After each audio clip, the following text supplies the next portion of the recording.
So this week's episode of The Walking Dead is the Cherokee Rose.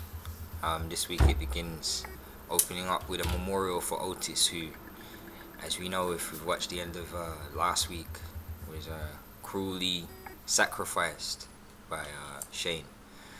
So everybody's gathered together on Herschel's farm right at the beginning, at which point Shane is asked to say a piece on Otis and to try to remember him. Shane is in a very, very awkward position at this time. He's obviously having flashbacks, and his guilt, knowing what he did to Otis, puts him in a bit of an awkward one. The episode pretty much moves on from there. The search for Sophie is still continuing. She's now been missing for 3 days, and essentially Daryl goes on searching by himself. Rick would like to join him in the search, however he's warned off by Herschel. There's also a gun ban on Herschel's farm, so reluctantly weapons are taken from both Rick and Shane, as Herschel forbids the use of guns on his farm.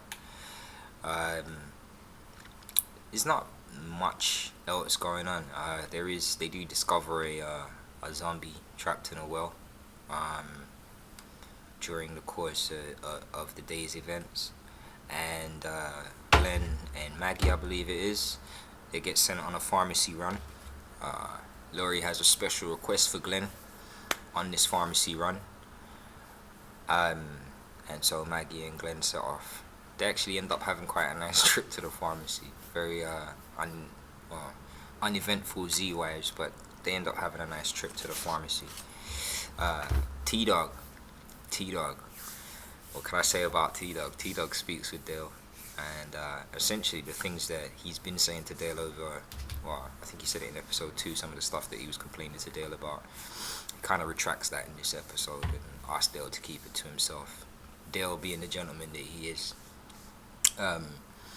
pretends not to have heard anything at any time. And actually T-Dog's really good this week. He ends up getting kill of the show, actually. He really steps up, talks about the fact that he's not weak, and he actually shows that. So hopefully he's going to continue in that frame.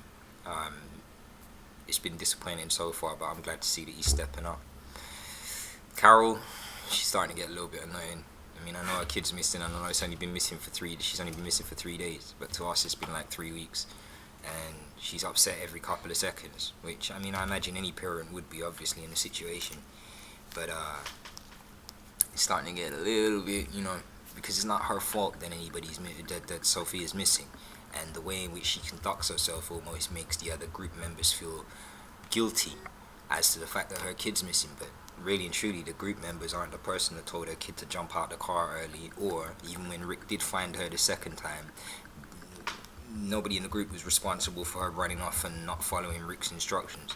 So as a result of that, Carol needs to chill a little bit.